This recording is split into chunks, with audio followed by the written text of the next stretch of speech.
November 1941. German sailors from the raider Kormoran were pulled from the ocean off Western Australia after a deadly battle. They expected to face harsh treatment as prisoners of war, maybe even death. But what happened next shocked them so completely that some German officers refused to believe it was real. What did these enemy sailors discover in Australia that changed everything they thought they knew about their enemies? November 19th, 1941. The sun hung low over the Indian Ocean, 150 miles off the coast of Western Australia. The war had been raging for 2 years across Europe, Africa, and the Atlantic. German U-boats hunted Allied ships. British bombers pounded German cities. Everywhere, the fighting grew more bitter and cruel. On the German raider Kormoran, 399 sailors had been at sea for almost a year. Their ship was disguised as a Dutch merchant vessel. They had sunk 11 Allied ships. They carried hundreds of sea mines meant to destroy more. The men ate carefully rationed food.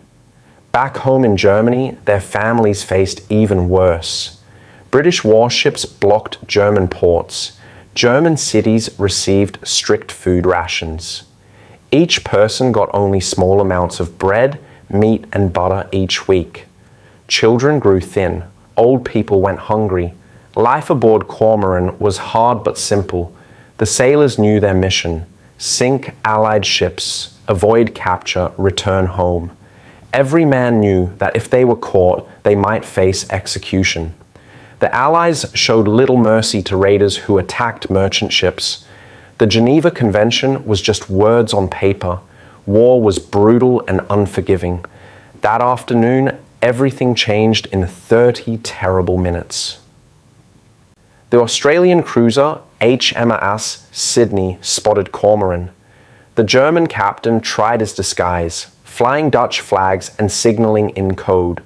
But Sydney moved closer, too close. At 1,800 meters, the Australian ship demanded the secret identification signal. The Germans had no choice. Captain Theodor Detmers ordered the flag struck. Up went the German naval flag. Every gun on Kormoran opened fire at once. The first salvo struck Sydney's bridge. The command center exploded. Sydney's guns fired back, shells slamming into Kormoran's engine room. Both ships burned. Both ships died. The battle lasted just half an hour, but it felt like forever. Fire spread across Kormoran's deck. The engine room flooded. Men jumped into the sea as explosions ripped through the ship. At midnight, Kormoran sank beneath the waves. Sydney, badly damaged and burning, disappeared over the horizon. All 645 Australian sailors aboard went down with their ship. Not one survived. In the dark water, 318 German sailors clung to lifeboats and rafts. Some were burned, some were bleeding, all were scared. They had no idea where they were. The Australian coast lay somewhere to the east, but how far? They had no food. They had little water. The tropical sun would rise soon and cook them alive in their boats. For 3 days and nights, they drifted. Some boats made it to shore at a cattle station 60 miles north of a town called Carnarvon. The men stumbled onto the beach, exhausted and sunburned. They expected to be shot. Instead, the station workers gave them water and food. They called the police. Other boats were spotted from the air. Australian ships came to collect them. On November 24, the British tanker Trocas picked up 27 men from a rubber raft. The next day, more boats were found. By November 27, rescue ships had collected nearly all the survivors. A young Australian sailor gave one German his shirt because the prisoners' clothes were burned. Another ship's crew shared their rations with the hungry Germans. The prisoners were brought to Carnarvon, a small coastal town. They were given medical treatment. 19 men went straight to the hospital. The rest were housed in barracks, while Australian guards stood watch. The Germans waited. What would happen now? Would they be executed for sinking Sydney? Would they be beaten? Would they starve? Instead, after a few days, they received orders to move. The officers and enlisted men were separated. Everyone was loaded onto ships and trains for the long journey east. They traveled for days across a vast, strange land. The countryside looked nothing like Europe. The trees were different. The birds were different. Even the sky looked different. In late December 1941, the prisoners arrived at a place called Murchison in Victoria. It was farmland, hot and dry. Rows of buildings waited behind barbed wire fences. This was Camp 13, their new home. The Germans stepped off the trains expecting the worst. They had heard stories about prisoner camps in Russia where men froze and starved. They knew about camps where prisoners worked until they dropped dead. What they found inside would challenge everything they thought they knew about their enemies. The first meal at Murchison camp confused the German prisoners. They lined up at the mess hall, expecting thin soup and hard bread like prisoners got in Europe. Instead, the cooks served them hot stew with chunks of real meat. There was white bread, not the sawdust bread from Germany. There was butter, something most Germans had not tasted in a year. There was tea with real sugar. One sailor stared at his plate. "Is this a trick?" he whispered to his friend. "Are they fattening us up before they kill us?" But the next day brought the same amount of food, and the day after that. Each prisoner received 3,000 calories per day. That was more than most German soldiers got on the front lines. It was twice what German civilians received on their ration cards. The prisoners could not understand it. Australia was at war. Australia had just lost 645 sailors when Sydney sank. Yet here they were, the enemy, eating better than they had eaten in years. The confusion grew deeper when the Germans explored their new surroundings. Camp 13 was not like the prison camps they had imagined. Yes, there were barbed wire fences. Yes, there were guard towers. But the barracks had real beds with mattresses. There were showers with hot water. There was a camp store where prisoners could buy small items with the wages they earned from work details. Work details. That was another shock. Under the Geneva Convention, officers could not be forced to work. And the Australians followed that rule. German officers spent their days reading, playing cards, and organizing sports matches. Other ranks worked on nearby farms, but they were paid for their labor. They received money they could spend or save. One prisoner wrote in his diary, "The Australians are either very stupid or very kind. We sank their ship. We killed their men, yet they treat us like guests." In January 1942, the German officers received even more surprising news. They were being moved to a special camp. They packed their few belongings and boarded trucks. After a short drive, they arrived at a place that made them think they were dreaming. Doringeil. It was not a camp, it was a mansion. A huge brick mansion with 65 rooms, built in 1877 by one of Australia's richest sheep farmers. The building had 2 stories, tall windows and decorative towers. Inside were marble fireplaces in every room. The walls had fancy plasterwork. There were grand staircases and high ceilings.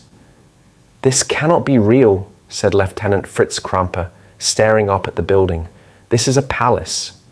The German officers lived in actual rooms inside the mansion, not prison cells. They slept in rooms that once housed wealthy Australians. They ate in a dining room with fine woodwork. True, there were barbed wire fences around the property. True, there were guards, but those guards were not cruel. They were just young Australian soldiers doing their job. The contrast hit the Germans like a hammer. They thought about their families back home. In Berlin, in Hamburg, in Munich, German women and children waited in long lines for tiny rations of food. Each person got 250 grams of bread per day, about half a loaf. Meat came once a week if you were lucky, just 300 grams, less than a single serving. Butter was a rare luxury, only 62 grams per week, barely enough to spread on a few slices of bread. British bombers attacked German cities almost every night. Families huddled in basements as explosions shook the ground. Buildings collapsed, people died, and always there was hunger. Children with hollow cheeks, old people who grew weaker each day. Here in Australia, far from the bombs and the fighting, the German prisoners ate 3 full meals a day. They had enough to eat, more than enough. Some prisoners even gained weight, their faces filling out for the first time in years. The absurdity of it troubled many Germans. Captain Detmers, the Kormoran's commander, walked the grounds of Durangale each evening. He looked at the gardens, the trees, the peaceful countryside. He thought about his men dying in the battle. He thought about the Australian sailors who drowned with Sydney. And here he stood, a prisoner, living in comfort while people on both sides suffered and died. Some prisoners organized escape attempts. Not because they were treated badly, but because it was their duty. The Geneva Convention said prisoners should try to escape if they could. Small groups dug tunnels. They made civilian clothes from stolen fabric. They studied maps of Australia, but every escape ended the same way. The escapees were caught within hours or days. And when they were caught, something strange happened. The local farmers and townspeople who found them often gave them food before turning them in. One farmer let 2 escaped Germans sleep in his barn, fed them breakfast, and then drove them to the police station himself. "Fair go, mates," he said. "You gave it a try." The Germans could not understand this Australian attitude. In Europe, escaped prisoners were shot on sight or sent to punishment camps where they starved. Here, recaptured prisoners were put in a small jail for a few days, then sent back to camp with no harsh punishment. The months passed. Christmas 1942 came. The German prisoners expected nothing special. Instead, the camp kitchen prepared a feast. There was roast chicken, there was ham, there were vegetables and potatoes and gravy. There was even a small Christmas pudding for dessert. That night, many Germans sat quietly, too confused to celebrate. They were prisoners of war, 10,000 miles from home, while their country fought for survival. Yet here they sat, warm and well-fed, in a land that showed them more kindness than their own government had shown its people in years. Some prisoners began to notice other things too. The Australian guards were mostly young men, not much different from themselves. These guards talked about their families, their hopes, their dreams. They were not monsters, they were just people. Some guards even shared cigarettes with prisoners through the fence when the officers were not looking. The German officers at Durangale organized classes. They taught English, they taught mathematics, they held concerts and plays. The Australians allowed it all. The prisoners even received packages from the Red Cross, though it took months for them to arrive by ship. Everything the Germans had been told about their enemies turned out to be wrong. The British and Australians were supposed to be cruel. They were supposed to be weak. They were supposed to be running out of food and resources. But here in Australia, far from Europe, there seemed to be plenty of everything. One prisoner summed it up in a letter he was allowed to send home. Compared to the camps in Germany and Russia, we are on a holiday here. The transformation did not happen all at once. It crept over the German prisoners slowly, like the Australian dawn. At first, they clung to their old beliefs. Germany would win the war. The Führer's promises would come true.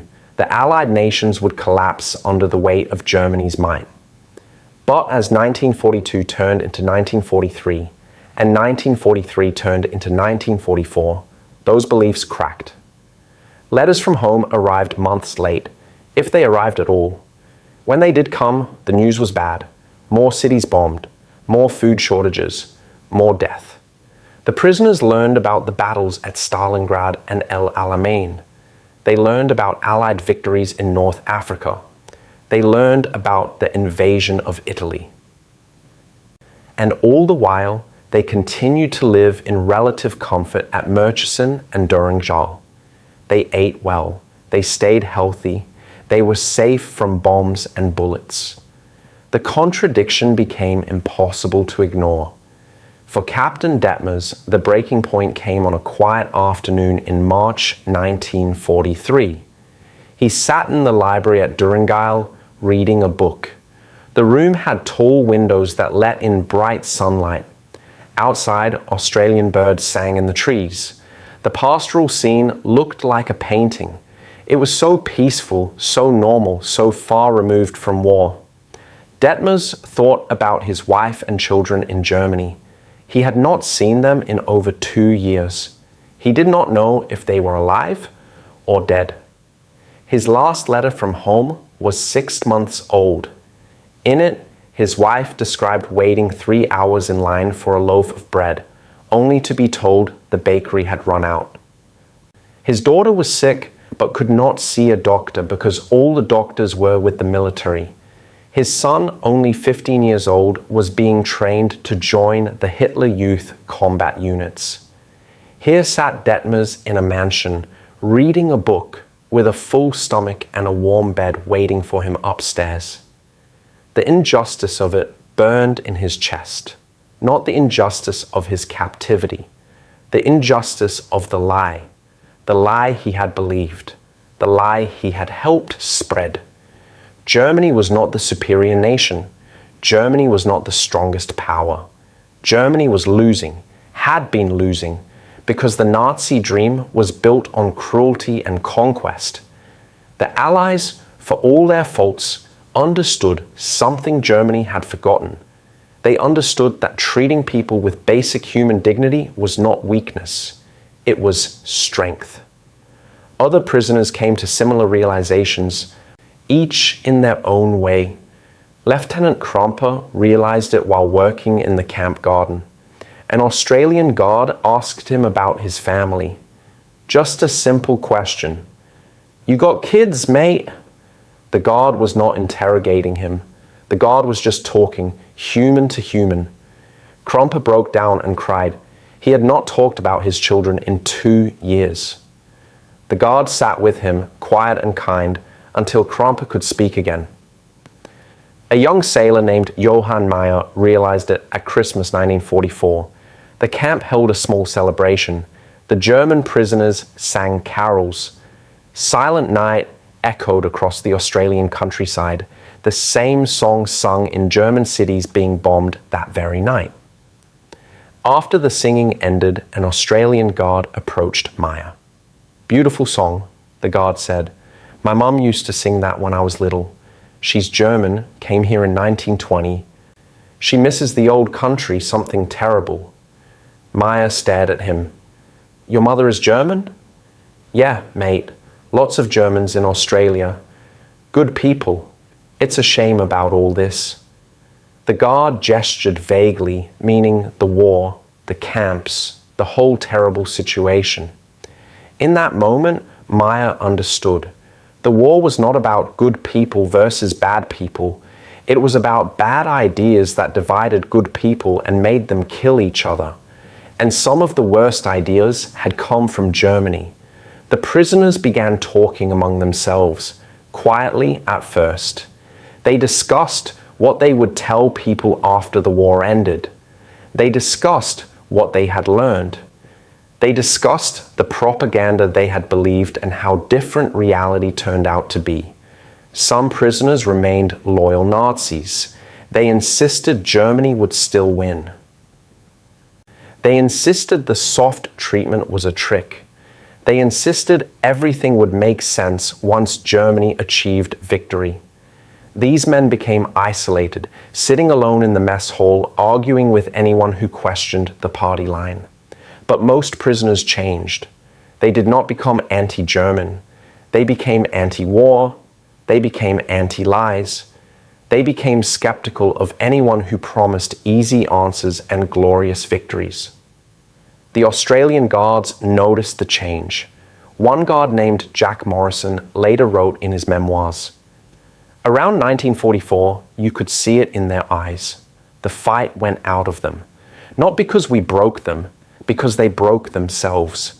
They realized they'd been sold a lie, and the truth was eating them up inside." In July 1945, the war in Europe ended. Germany surrendered. Hitler was dead. The great Nazi dream collapsed into rubble and ash. At Durangil, the German prisoners gathered in the common room to hear the news on the radio. Some cried, some sat in silence. No one cheered. Later that month, the German officers were told they would be moved to a different camp. Durangil would close. The prisoners packed their belongings. Many looked around the mansion one last time, memorizing the rooms that had been their home for over 3 years. As they boarded the trucks, Lieutenant Kramper turned to an Australian guard. "Thank you," he said, "for everything, for treating us like human beings." The guard nodded. "War's over now, mate. Time to go home and build something better." But the Germans could not go home yet. Germany was in ruins.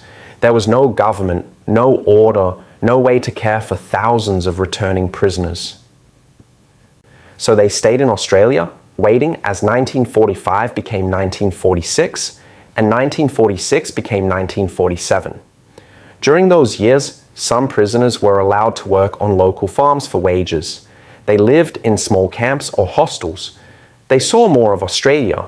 They saw how people lived, how communities worked, how democracy functioned even with all its flaws. They saw that life did not have to be about conquest and domination. Life could be about cooperation and building things together. February 1947. The ship RMS Orontes sat in port in Melbourne, preparing to carry the Kormoran survivors home to Europe. After more than 5 years as prisoners in Australia, the Germans were finally going back to a Germany that no longer existed as they remembered it. Captain Detmers stood on the deck as the ship pulled away from the dock. He watched the Australian coastline grow smaller. He thought about everything that had happened since that terrible day in November 1941. He thought about the battle. He thought about the 81 men from Kormoran who died. He thought about the 645 Australians who went down with Sydney. And he thought about the strange, uncomfortable education he had received as a prisoner. The voyage took 6 weeks. The ship stopped in Colombo, then sailed through the Suez Canal, across the Mediterranean, and finally to Europe. As they approached land, the Germans crowded the rails, desperate for their first glimpse of home in 6 years. What they saw shocked them more than anything they had experienced in Australia. The cities were destroyed, not damaged, destroyed. Entire neighborhoods were piles of rubble. Buildings stood like broken teeth. People moved through the ruins like ghosts, thin and hollow-eyed. The smell of death and decay hung over everything. The ship docked in Marseille, France. From there, the Germans were transported to processing centers where authorities checked their papers and recorded their information. Then, finally, they were allowed to return to their hometowns. Detmers arrived in his home city to find his house still standing, miraculously untouched by the bombing.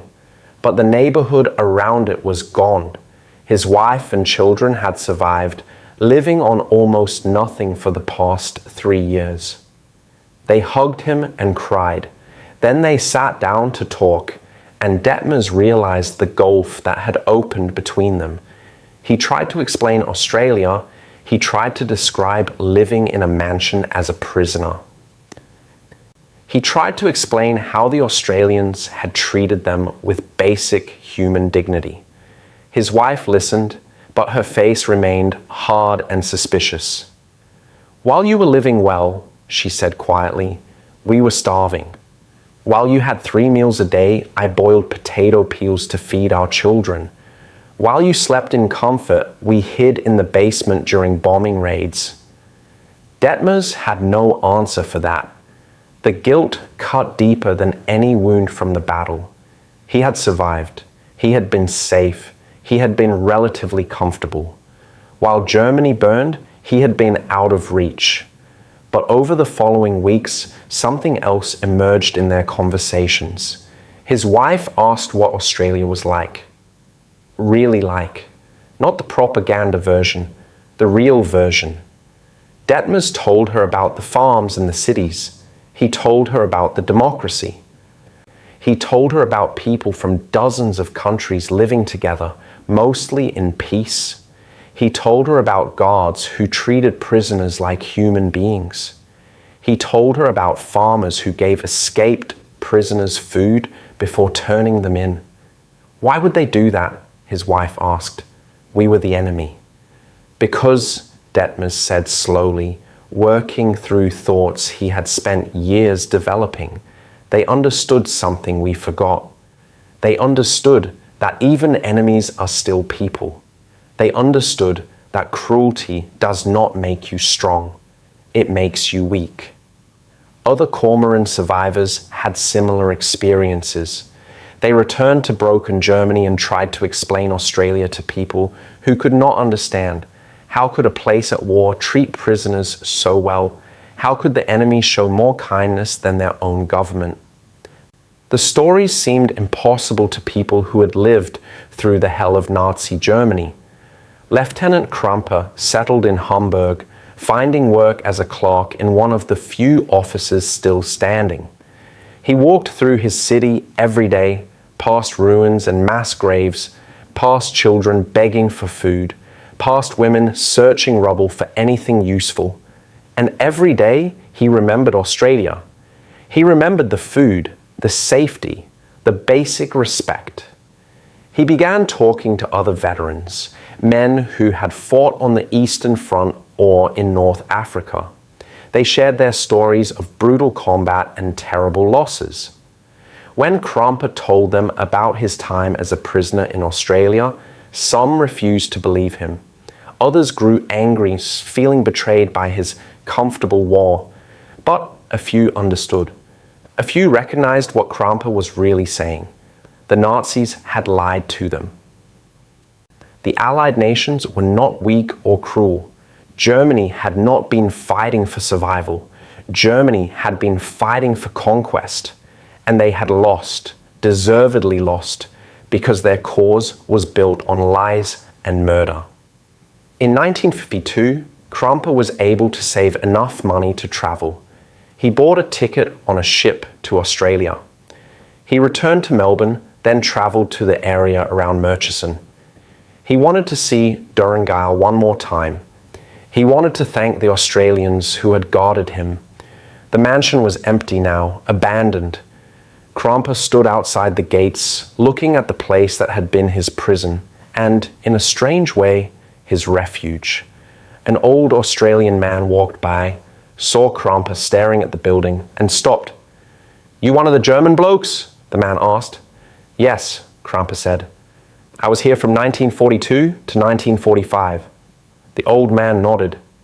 "Thought so. My son was a guard here. He said you fellows weren't bad sorts, just caught up in a bad situation." They talked for an hour.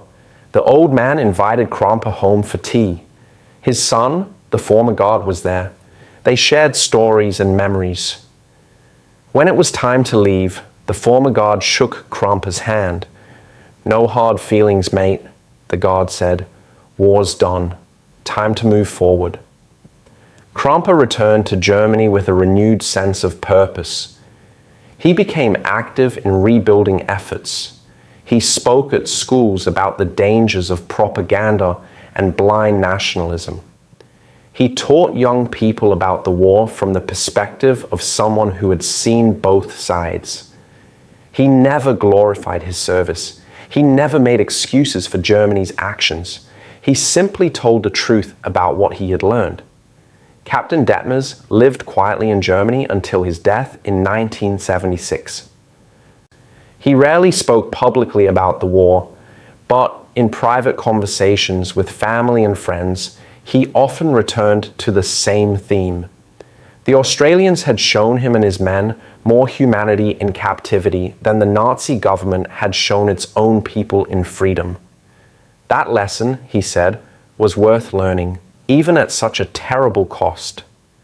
Many other Kormoran survivors went on to live normal lives. They became teachers, shopkeepers, factory workers. They raised families, they voted in elections, they watched as Germany slowly rebuilt itself into a democracy, and always in the back of their minds, they carried the memory of Australia. The country that had every reason to hate them, but chose something better instead. Years later, Australian historians interviewed surviving Kormoran sailors. One question came up again and again. What did you learn from your time as a prisoner? The answers varied, but the themes remained constant. They learned that propaganda lies. They learned that the enemy is human too. They learned that strength comes not from cruelty, but from restraint. They learned that the Geneva Convention worked when people chose to follow it. They learned that democracy, for all its messiness and imperfection, was better than tyranny. One survivor, asked what he remembered most about Australia, thought for a long moment. Finally, he said, "I remember being treated like a human being.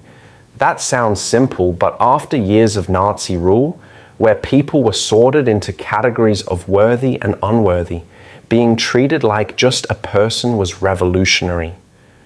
The Australians did not ask if I was useful or pure or loyal. They just asked if I needed medical attention and food. That taught me more about civilization than all the Nazi speeches I ever heard." The story of German prisoners in Australia during World War II is not well known. It has been overshadowed by the horror of Japanese POW camps where Australians suffered terribly. It has been overshadowed by the Holocaust and the mass destruction of the war. But it remains an important story. It shows that even in the darkest times, some people choose to remain human. Some people choose to follow the rules meant to limit suffering. Some people choose kindness over cruelty.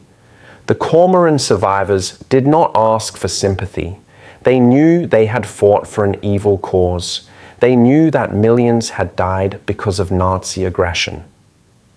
But they also knew that their experience in Australia had given them something valuable. It had given them proof that the Nazi worldview was wrong. People from different nations could treat each other with respect. Democracy could work. Civilization could survive even total war. That knowledge helped them rebuild their lives and their country. It helped them teach their children a different way. It helped them ensure that Germany would never again go down the path of conquest and hatred. The lesson was simple but powerful. Treating people with basic human dignity is not weakness. It is the foundation of everything worth building. In the end, the greatest victory was not military. It was moral. Australia showed its enemies what real strength looked like. Not the strength to dominate, but the strength to remain decent. That lesson outlasted every battle, every ship, every bomb. That lesson changed lives and shaped the future. And that lesson began with a simple decision to treat prisoners of war as human beings deserving of basic respect.